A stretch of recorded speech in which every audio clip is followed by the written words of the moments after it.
Ya llegó la Navidad que nos hace soñar con un mundo mejor, con un mundo de amor. 930 AM, Radio Costa Rica les desea una feliz Navidad. Ya es Navidad.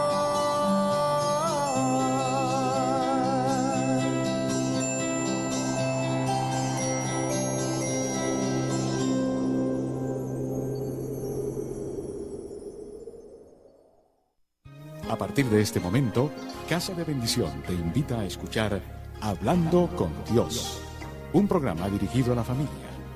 Hablando con Dios, aquí en Radio Costa Rica. Casa de Bendición, teléfono 253-1317.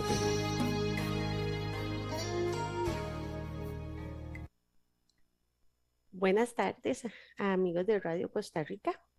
Muchas gracias por atender otra vez una cita con nosotros cada lunes en el programa de Hablando con Dios, que los integrantes de Casa de Bendición preparamos con mucho cariño para ustedes. Casa de Bendición es un ministerio de nuestra Iglesia Católica donde participamos personas que deseamos tener una relación más cercana con nuestro Señor y queremos aprender a hacer viva la palabra de Dios en nuestras vidas. Eso es pues un poco difícil, pero precisamente en grupo, con apoyo, entre todos, pues se va intentando. Por eso los invito a unirse a Casa de Bendición y edificar sus vidas a través de las diferentes reuniones.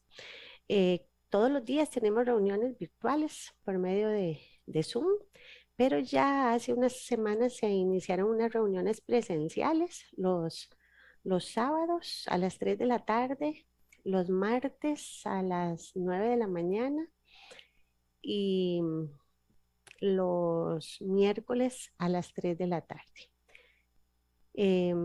Cualquier duda que tengan o si quieren saber más de Casa de Bendición o quieren también pactar un espacio con Radio Costa Rica para su empresa, para productos o servicios que ustedes tengan, también para consejería, para dudas, para horarios de las reuniones. Pueden llamar al número 2253-1317 y 8318-7361. Agradecemos mucho este espacio que tan amablemente Radio Costa Rica nos brinda y queremos compartir temas con ustedes que son temas similares a los que hemos compartido en reuniones y que han sido de mucha edificación para nuestras vidas. Queremos llevar la palabra de Dios y que penetre hasta los tuétanos, como dice la misma Biblia, ¿verdad? Y haga su obra en ustedes. Quiero pedir a Dios que abra sus corazones, que quite todo velo, toda distracción, todo lo que pueda estorbar para que ustedes puedan escuchar su palabra.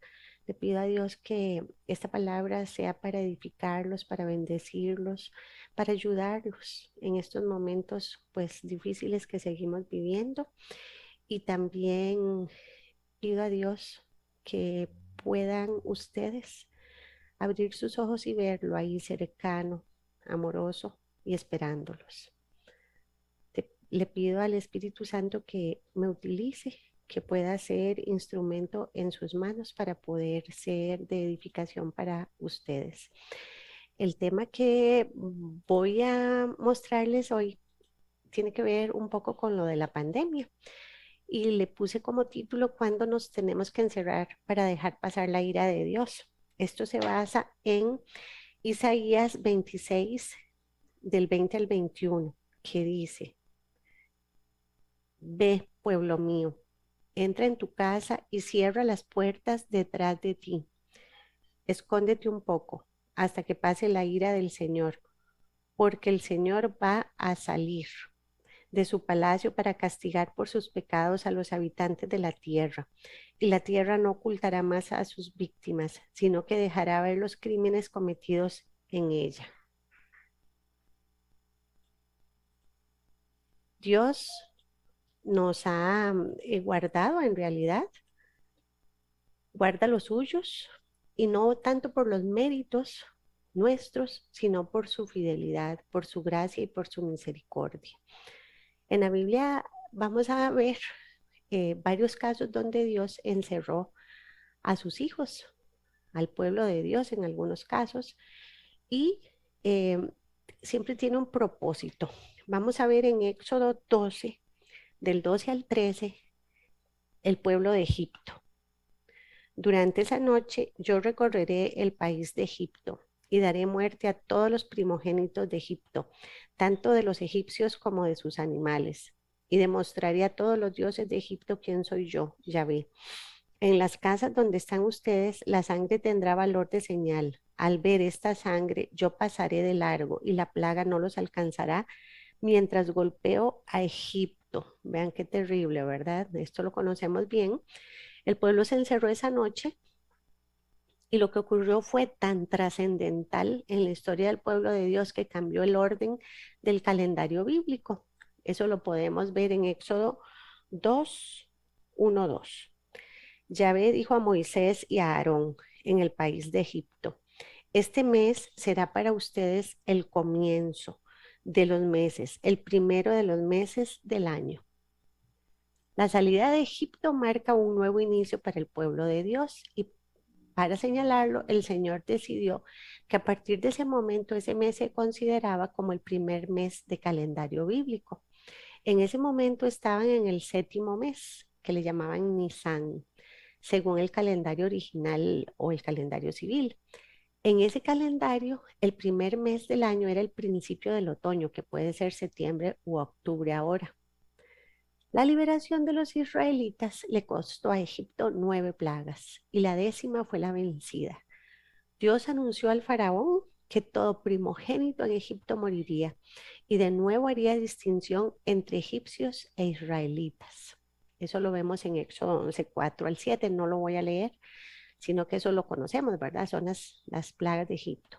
Sin embargo, los israelitas no se salvarían solo por su linaje, o sea, por ser israelitas o judíos, sino por su fe, para que sus primogénitos no murieran, los israelitas debían de seguir las instrucciones que Dios les daría.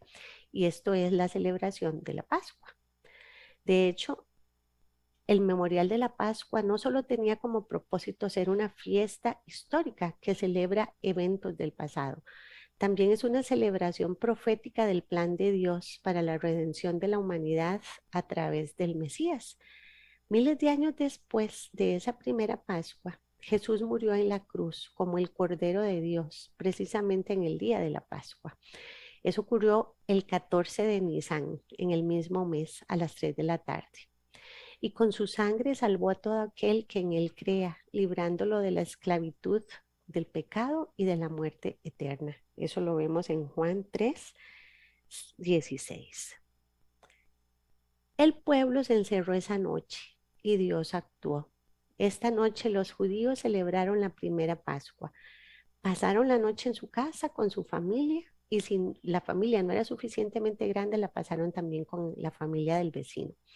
Esa noche vieron el poder de Dios y después de eso salieron de Egipto hacia su libertad. Entonces aquí vemos que ese encierro de esa noche que fue dolorosa porque podían escuchar el dolor de los egipcios donde perdían a sus hijos. Fue una noche de dolor, pero también fue una noche de fe, donde sabían que a ellos no los tocaba el Señor. Ese encierro los llevó a la libertad. Ahora tengo otro ejemplo que es Noé, muy conocido también. En Génesis 7:1 leemos: después el Señor le dijo a Noé: entre toda la gente de este tiempo, solo tú vives de acuerdo con mi voluntad. Por lo tanto, entra en la barca junto con tu familia. Entra en la barca junto con tu familia. Esta es la abundante gracia de Dios. La humanidad va a ser destruida a causa del pecado, pero la gracia de Dios sigue presente activamente. Dios quiere salvar a Noé y a su familia, así como quiere salvarnos hoy a nosotros. En los tiempos de Noé, la humanidad fue destruida a causa del pecado. Dios siempre preserva a su pueblo, guarda sus promesas de salvación a la humanidad. Le dice a Noé que debe resguardarse en el arca, que es el medio de salvación. Si queríamos decirlo así, también el arca es un tipo de Cristo, porque si estamos en el arca tenemos vida. Si no estamos, no tenemos vida. Si estamos en Jesús, tenemos vida. Si no estamos en Jesús, no tenemos vida. No hay más opción. Jesús es el todo o nada, así como lo era el arca para Noé. Esta es la provisión de Dios para la familia de Noé. Lo que representa el arca va más allá de solo un bote para protegerse de la lluvia, sino que también es un medio de salvación. Esto representa a Jesucristo. Esto es un tipo de Cristo. Es algo que miles de años más tarde va a ser revelado de forma específica en la segunda persona de la Trinidad, el Hijo. Nadie se salva sin Jesucristo. No se salvó Noé sin Cristo y no nos salvamos nosotros sin Cristo. Tal vez la gente no se da cuenta, así como en los días de Noé fue la tragedia grande para la humanidad, lo es para los que están en pecado y no quieren salir. Y siempre escuchamos que el Señor es amor y tendrá misericordia de todos, pero ¿qué dice la Biblia acerca de los que rechazan al Hijo de Dios? Vean qué fuerte. En segunda de Pedro 2, del 9 al 10 dice: el Señor sabe librar de la prueba a los que viven entregados a Él y sabe tener a los malos bajo castigo para el día del juicio. El Señor castigará sobre todo a los que siguen deseos impuros y desprecian su autoridad. Son tercos y atrevidos, no tienen miedo de insultar a los poderes superiores. Qué duro, porque esto lo vemos muy constantemente en la actualidad. Noé vivió en días en que el hombre se describe vívidamente como malvado, y cuando todo designio de los pensamientos del corazón de ellos era de continuo solamente mal. Eso lo podemos leer en Génesis 6:5. No lo voy a leer, solamente se parafraseó acá. Si continuamos en Génesis 6, del 11 al 13, dice: para Dios la tierra está llena de maldad y violencia, pues toda la gente se había pervertido. Al ver Dios tanta maldad en la tierra, le dijo a Noé: he decidido terminar con toda la gente. Por su culpa hay mucha violencia en el mundo, así que voy a destruirlos a ellos y al mundo entero. O sea que Dios es misericordioso, pero tampoco tolera la rebeldía y el pecado, sabiendo, conociendo y simplemente dejando pasar. Ahora vamos a ver cuánto tiempo estuvieron encerrados en el arca. Así que sí, Dios limpió la tierra de pecado. Sí, mucha gente murió por su pecado. Mientras tanto, en el arca estaban Noé y su familia. En Génesis 7:11 leemos que era el día 17 del mes segundo. Noé tenía entonces 600 años. Precisamente en ese día se reventaron las fuentes del gran mar abajo y se abrieron las compuertas del cielo arriba. Buscando me encontré que parece que en el diluvio no fue solo lluvia, sino que también hubo inundación por aguas subterráneas y ríos, ¿verdad? Que después se fueron rebalsando, pero que las aguas subterráneas también salieron y esa fue la gran inundación. En Génesis 8:13 leemos: cuando Noé tenía 601 años, la tierra quedó seca. El primer día del mes primero, Noé quitó el techo de la barca y vio que la tierra estaba seca. Entonces, en uno dice que tenía 600 años y en el otro dice que tenía 601 años. O sea que Noé y su familia permanecieron encerrados por un año, desde que empezó la lluvia y la inundación hasta que se secó. O sea, no fue que dejó de llover como a los 40 días, pero el agua tenía que bajar. Imagínense lo que es estar encerrados por un año. ¿Qué hicieron durante tanto tiempo? En Génesis 7, del 2 al 3 dice: toma 7 machos y 7 hembras de todo animal puro, pero solo un macho y una hembra de los impuros. Toma también 7 parejas de cada clase de aves para que se conserve su especie en el mundo. De cada animal. Entonces, hacen cálculos de que por lo menos eran 70,000 animales los que iban en el arca. Y eran muy poquitas personas las que iban, así que entre muy pocas personas tuvieron que cuidar a esos animales para que se salvara, como dice, para que se conserve su especie. Tenían que haber llevado suficiente comida para sobrevivir tantos, ¿verdad? Pues los seres humanos y los animales. El tiempo que estuvieron en el arca también les tocó estar muy ocupados trabajando para que la creación de Dios sobreviviera. Esta situación fue muy difícil porque los primeros 40 días no dejó de llover. El arca debe haber sido movida fuertemente y cuando la lluvia ya cesó, tenían que esperar a que bajaran las aguas y eso tardó casi un año. Fue una época de mucha incertidumbre y muchas preguntas. ¿Cuándo podrían dejar el arca? ¿A dónde llegarían? ¿Qué se iban a encontrar? Y además tenían un arduo trabajo, además, ¿verdad? O sea, pues alimentar y cultivar para poder alimentar a los animales y a ellos mismos. Pero dentro de ese arduo trabajo también probablemente oraban, porque ellos si se salvaron era porque creían en Dios y también hacían sus ceremonias dentro del arca. Aquí el propósito fue salvar lo bueno del mundo. Entonces Noé y su familia tuvieron que encerrarse para sobrevivir al juicio de Dios sobre la maldad por un año. Ok, ya vimos al pueblo de Egipto, al pueblo de Israel en Egipto y vimos a Noé. Ahora vamos a ver a Jonás, que también es bastante conocido. En Jonás 1 del 1 al 4 dice, el Señor se dirigió a Jonás, hijo de Amitai, y le dijo, anda, vete a la gran ciudad de Nínive y anuncia que voy a destruirla, porque hasta mí ha llegado la noticia de su maldad. Pero Jonás, en lugar de obedecer, trató de huir del Señor y se fue al puerto de Jope, donde se encontró un barco que estaba a punto de salir para Tarsis. Entonces compró pasaje y se embarcó para ir allá. Pero el Señor hizo que soplara un viento muy fuerte y se levantó en alta mar una gran tempestad, tan violenta que parecía que el barco iba a hacerse pedazos. Bueno, entonces Jonás, en lugar de ir hacia Nínive, se dirigió hacia Tarsis. Cada ser humano decide qué hacer ante el consejo de Dios. Jonás tomó la decisión de no ir a Nínive, que era la capital del imperio asirio. Y esto parece que es por su resentimiento hacia los asirios y huyó hacia Tarsis, que está más bien hacia el lado mediterráneo, en España. Por supuesto, habían varias opciones. Era quedarse en Israel, donde o escuchó su llamado, ir a Nínive o huir, que fue lo que hizo al final. Jonás decidió no obedecer y sufrió las consecuencias de emprender otro camino.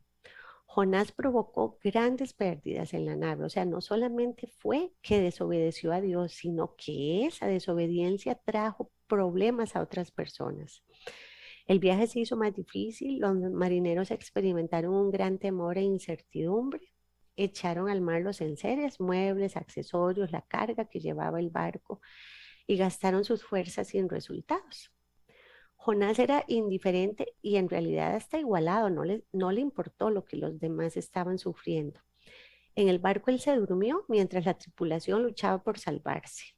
Y nosotros, tal vez igual que Jonás, no deberíamos dormirnos en un lado del barco mientras el mundo es zarandeado en un mar de maldad y pecado. Hoy debemos vernos como profetas de Dios, comisionados para llevar un mensaje, el mensaje de vida eterna, el mensaje de perdón por la fe en Jesús. El objeto de la misión de Jonás en Nínive era el de combatir de la forma más enérgica y prácticamente desechar por completo la idea errónea de que solamente los descendientes de Abraham, o sea, esa nación elegida del pueblo de Dios, merecían la salvación. La actitud de Israel hacia el designio de Dios de mostrar misericordia a los gentiles, o sea, a los que no eran judíos, y otorgarles salvación queda demostrada en la conducta de Jonás al recibir el mandato divino y también cuando va a llevarlo a efecto. Jonás trata de escapar del mandamiento de proclamar la palabra de Dios en Nínive. Jonás debió permanecer encerrado por su desobediencia para que pudiera recapacitar y ver que Dios es el que está en control. Eso lo vemos en Jonás 1:17. Entre tanto, el Señor había dispuesto un enorme pez para que se tragara a Jonás. Y Jonás pasó 3 días y 3 noches dentro del pez. Bueno, Le tocaron 3 días y 3 noches. ¿Qué hizo Jonás en el vientre de la ballena? Voy a leer todo Jonás 2. Es un capítulo pequeño, pero va a ser una lectura larguita. Entonces Jonás oró al Señor su Dios desde dentro del pez, diciendo, en mi angustia clamé a ti, Señor, y tú me respondiste. Desde las profundidades de la muerte clamé a ti y tú me oíste. Me arrojaste a lo más hondo del mar y las corrientes me envolvieron. Las grandes olas que tú mandas pasaban sobre mí. Llegué a sentirme echado de tu presencia. Pensé que no volvería a ver tu santo templo. Las aguas me rodeaban por completo. Me cubría el mar profundo. Las algas se enredaban en mi cabeza. Me hundí hasta el fondo de la tierra. Ya me sentía tú, ya me sentía su eterno prisionero. Pero tú, Señor, mi Dios, me salvaste de la muerte. Al sentir que la vida se me iba, me acordé de ti, Señor. Mi oración llegó a ti en tu santo templo. Los que siguen a los ídolos dejan de serte leales, pero yo con voz de gratitud te ofreceré sacrificios, cumpliré las promesas que te hice. Solo tú, Señor, puedes salvar. Entonces el Señor dispuso que el pez vomitara a Jonás en tierra firme. Esta historia la conocemos hasta en fábulas, ¿verdad? Es como tan fantástica, pero bueno, ocurrió. Aquí ya Jonás se había arrepentido, o sea, dentro del vientre de la ballena, lo que pudo hacer fue recapacitar y darse cuenta que estaba equivocado. Y estuvo a punto de morir y se dio cuenta que Dios lo había salvado por pura misericordia. Ahí vio su pequeñez en comparación con Dios y tuvo que ser quebrantado. O sea, no lo hizo por arrepentimiento, sino por quebrantamiento. O sea, Dios lo trató más duro de lo que hubiera sido si hubiera sido obediente. A diferencia de los demás profetas, Jonás respondió intentando huir de su asignación. Si se hubiera negado por cobardía, aunque esta no es una excusa, se habría comprendido, pues la brutalidad con la que los asirios trataban a sus enemigos era muy bien conocida. Pero el problema de Jonás no parece haber sido la cobardía, sino más bien el resentimiento contra el Señor por dar al odiado enemigo una oportunidad de arrepentirse y de salvarlo. Eso lo podemos ver en Jonás 4 del 1 al 2. Se los dejo de tareita para que lo lean. La voluntad de Dios es traer perdón y salvación.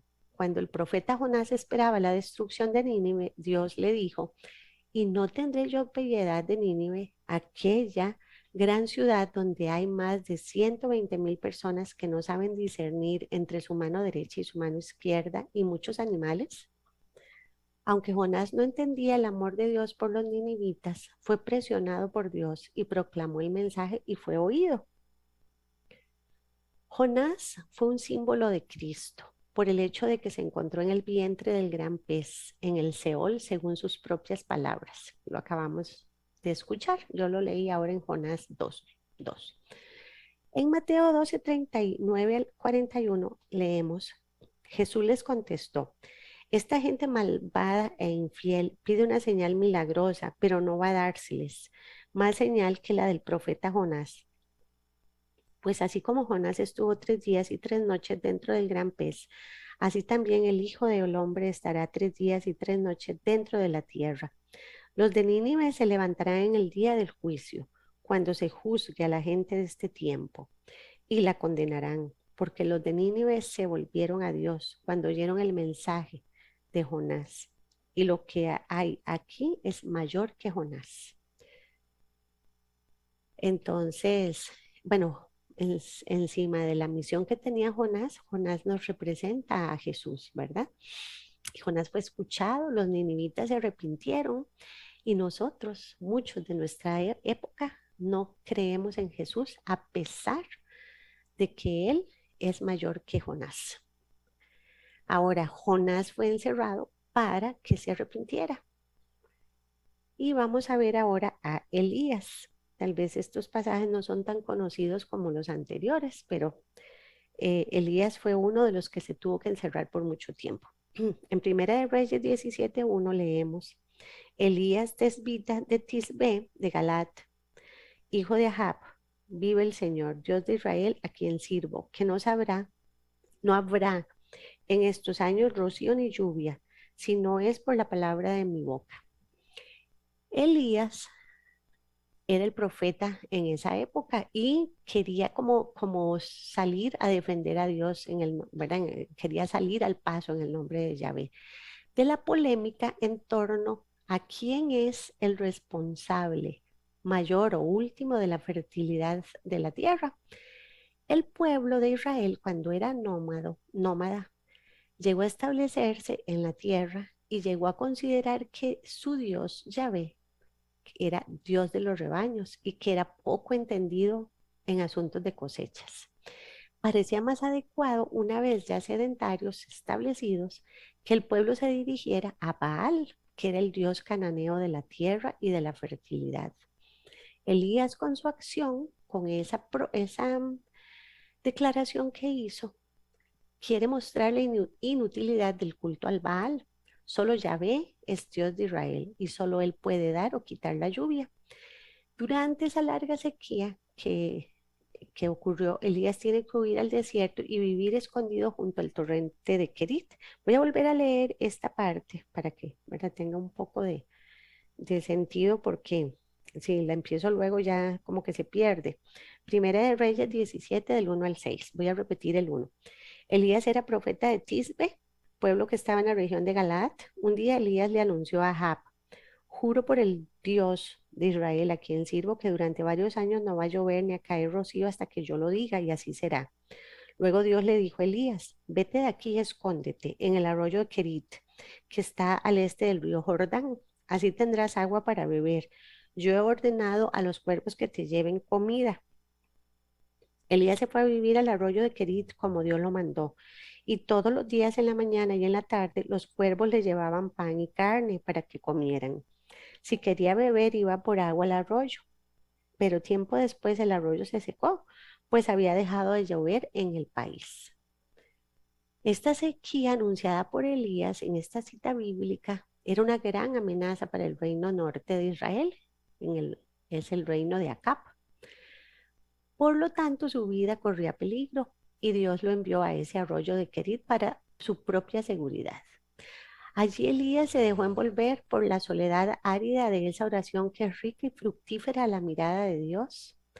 Esta oración es silenciosa, contemplativa, perseverante, con ausencia de palabras y de conceptos. Es pobre, depende de la gracia de Dios, depende de los cuervos que le traen comida y depende del torrente. Por medio de esto, Dios le enseñó a Elías el valor de la vida escondida. Él se acababa de hacer un famoso adversario de Acab, tan poderoso que sus oraciones podían detener la lluvia. Es un momento de fama, una nueva fama. Dios quería que Elías se escondiera y estuviera solo con él, con el Señor. No debemos de sorprendernos.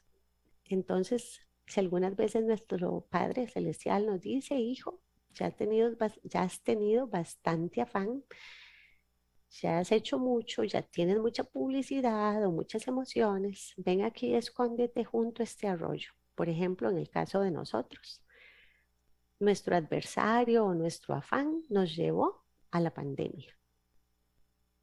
Esta pandemia que nos tiene encerrados hace ya más de 20 meses. Y entre lo que dice el Señor, dice: beberás del arroyo, y yo he mandado los cuervos que te den de allí de comer. Ese escape hacia el arroyo de Kerit era más que una protección. Ahí también entrenó a Elías hacia la dependencia del Señor. En una temporada de sequía, él debía de confiar que Dios podría mantener fluyendo ese arroyo. Los cuervos le traían pan y carne. Cada pedazo de comida que llegaba a Elías venía por medio del pico de un animal impuro. Elías tuvo que dejar de lado sus ideas de las costumbres sobre lo puro y lo impuro, o él pronto moriría de hambre. A través de esto, Dios le enseñó a Elías que enfatizara el espíritu de la ley antes que la letra de la ley. Dios condujo a Elías en un paso a la vez. Él no le dijo que fuera al arroyo de Kerit, sino hasta que él hubo entregado el mensaje a Acab. Él no le dijo que fuera a Sarepta, sino hasta que el arroyo de Kerit se secara. Dios condujo a Elías por fe, un paso a la vez, y Elías siguió en fe. Ahora vamos a ver lo que continúa después del arroyo de Kerit, donde Dios le provee a Elías por medio de una viuda. Esto lo leemos en Primera de Reyes 17, del 8 al 9. Entonces Dios le dijo a Elías, ve a Sarepta, pueblo de la región de Sidón, y quédate a vivir ahí. Yo le he ordenado a una viuda que te alimente. Dios seguía trasplantando a Elías de casa de Jezreel a Kerit a Sarepta. Esta trasplantación lo hacía cada vez más fuerte porque cada vez tenía que confiar más en Dios. También debemos de recordar que en esta región de Sarepta es un lugar de donde salió la reina impía de Jezabel. Elías estaba visitando territorio enemigo y mostrando el poder de Dios en un área donde Baal era adorado, aunque inefectivo por la sequía. Dios le dijo, he aquí yo he dado orden allí a una mujer viuda que te sustente. Imagínense, pobre Elías. Las viudas eran notables por su pobreza en el mundo antiguo y era una viuda la que lo iba a alimentar. Dios le dijo a Elías que fuera a una viuda gentil, ni siquiera era judía, y recibiera provisión. Probablemente parecía que tenía más sentido esperar junto a un arroyo seco, pero fue. Él siempre fue a que la viuda lo socorriera. Después de eso, Elías tuvo pues un, digamos, como encuentro con los profetas de Baal y él mató a 400 profetas de Baal. Y de ahí fue perseguido por Jezabel. Anduvo en el desierto 40 días y 40 noches y fue alimentado por Dios hasta que llegó al monte Oreb. Allí se quedó en una cueva. Vamos a leer en Primera de Reyes 19, 9 al 13, lo que ocurrió en esa cueva.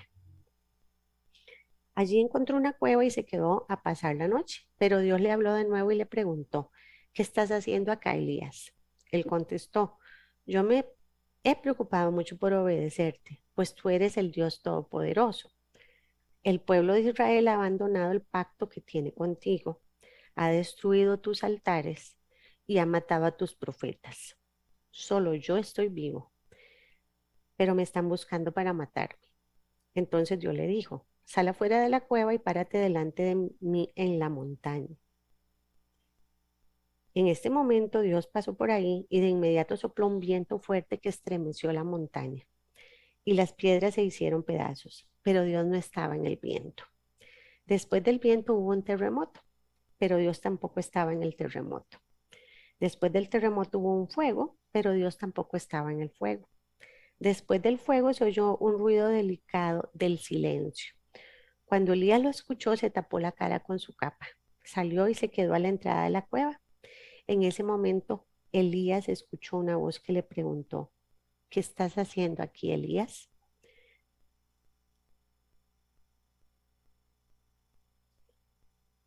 Es en esta cueva de Oreb donde el profeta de fuego, el ardoroso hombre lleno de ímpetu, sufre una conversión. Tiene que descubrir al Señor en una brisa tenue, en un susurro, en un hondo silencio abismal. En diferentes partes Elías estuvo escondido más o menos 3 años. O sea, todos estos eventos que les he leído en la Biblia duraron más o menos 3 años, lo que duró la sequía. Esconderse para Elías fue para ser protegido, para enseñarlo a depender de Dios, a quitarse prejuicios y para encontrarse con un Dios suave y misericordioso. Bueno, aquí les presenté 4 casos donde tenemos cómo Dios esconde a los suyos para liberarlos, para limpiarlos de pecado, para protegerlos y preservarlos en la fe, para quitar rebeldía o para hacerlos depender de Él. En este momento seguimos con los mismos pecados que oímos desde los inicios de la humanidad. O sea, nosotros leemos esto y nosotros nos pasa por la cabeza, yo esto lo veo todos los días. Por eso nos hemos tenido que esconder mientras pasa la ira de Dios. Vamos a leer en segunda de Pedro 2, del 12 al 22. Estos hombres son como los animales, no tienen entendimiento, viven solo por instinto y nacen para que los atrapen y los maten. Hablan mal de cosas que no entienden, pero morirán de la misma manera que los animales, sufriendo por lo que han hecho sufrir a otros. Se creen felices entregándose al libertinaje en pleno día. Son una vergüenza y un escándalo cuando los acompañan a ustedes en sus fiestas, divirtiéndose con sus placeres engañosos. No pueden ver a una mujer sin desearla, no se cansan de pecar. Seducen a las almas débiles, son expertos en avaricia, son gente maldita, andan perdidos porque se han desviado del camino recto. Siguen el ejemplo del profeta Balán, hijo de Bosor, que quiso ganar dinero haciendo el mal y fue reprendido de su pecado. Una asna muda le habló con voz humana y no lo dejó seguir con su locura. Esos maestros son como pozos sin agua, como nubes llevadas por el viento. Están condenados a pasar la eternidad en la más negra oscuridad. Dicen cosas altisonantes y vacías, y con vicios y deseos humanos seducen a quienes a duras penas logran escapar de los que viven en el error. Les prometen libertad, siendo ellos mismos esclavos de la corrupción, porque todo hombre es esclavo de aquello que lo ha dominado. Pues los que han conocido a nuestro Señor y Salvador Jesucristo y han escapado así de las impurezas del mundo, si se dejan enredar otra vez en esas cosas y son dominadas por ellas, quedan peor que antes. Hubiera sido mejor para ellos no haber conocido el camino recto, que después de haberlo conocido, apartarse del santo mandamiento que les fue dado. Pero en ellos se ha cumplido la verdad de aquel dicho: el perro vuelve a su vómito, o también lo de la puerca recién bañada vuelve a revolcarse en el lodo.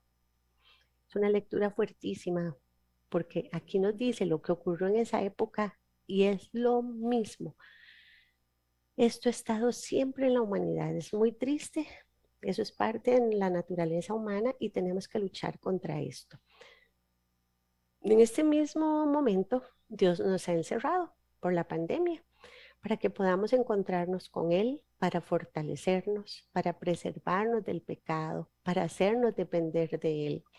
En Oseas 6, del 1 al 3, dice: venid, volvamos al Señor, pues Él nos ha desgarrado y nos sanará, nos ha herido y nos vendará, nos dará vida después de 2 días, al tercer día nos levantará y viviremos delante de Él. Conozcamos pues, esforcémonos por conocer al Señor. Su salida es tan cierta como la aurora. Él vendrá a nosotros como la lluvia de primavera que riega la tierra. En un pueblo lleno de pecado, se tiene todavía esperanza. Que Dios tenga misericordia. Jesús nos justificó con su sangre. O sea, si tenemos fe, tenemos esperanza. Dios nos está moldeando. En este momento no lo veamos como algo negativo. Nos está haciendo pasar por los momentos de su vida. En este momento pues de encierro estamos trabajando duro para no sentir ese encierro. Está mostrándonos con ternura a nosotros. Él se está mostrando con ternura a nosotros también, ¿verdad? Entonces, nada más pongamos atención, qué es lo que Él nos quiere enseñar en este encierro. En el Salmo 36 al 8 dice: pues es pasajera su ira y eterna su bondad. Quien de noche se retira llorando, por la mañana es un clamor de alegría. Yo, sosegado, decía, nunca más sucumbiré. Señor, tu ayuda me exaltó, cual monte poderoso, pero ocultaste tu rostro y sentí miedo. Él nos salva, Él nos quiere ayudar, no importa cuánto dure este encierro. Podemos pensar que ya falta poco, no lo sabemos.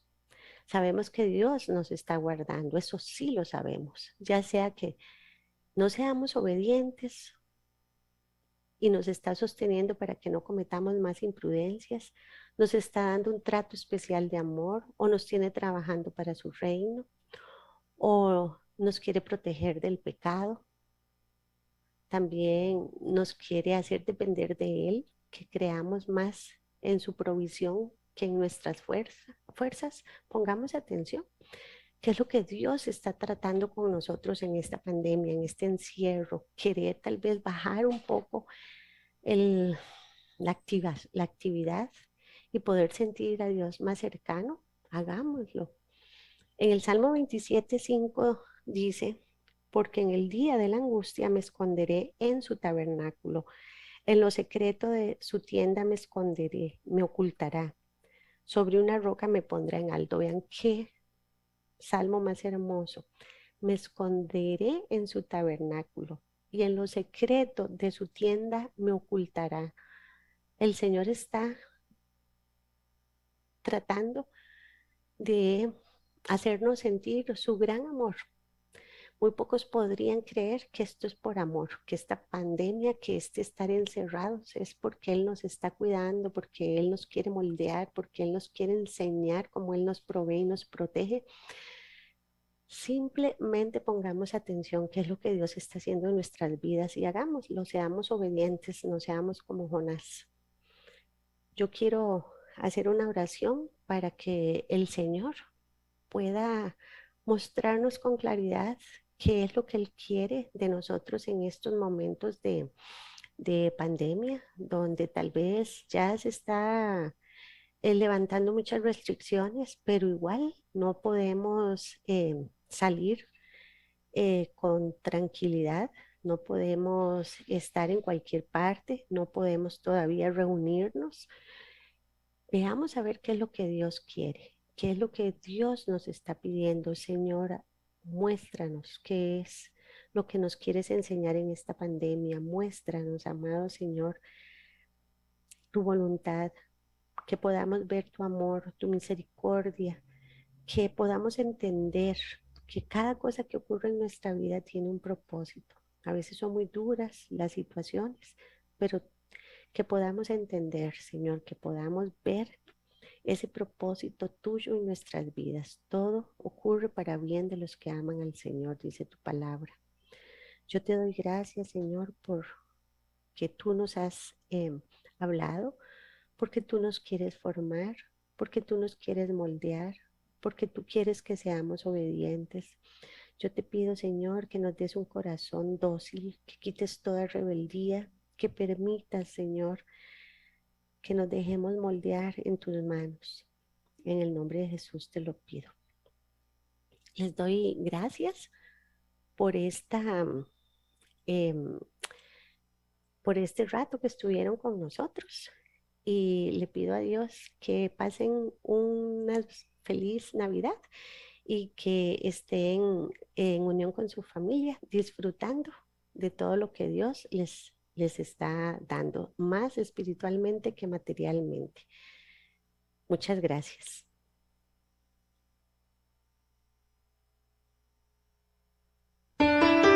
Casa de Bendición tuvo el gusto de llevarle su espacio Hablando con Dios, un programa dirigido a la familia. Hablando con Dios, aquí en Radio Costa Rica.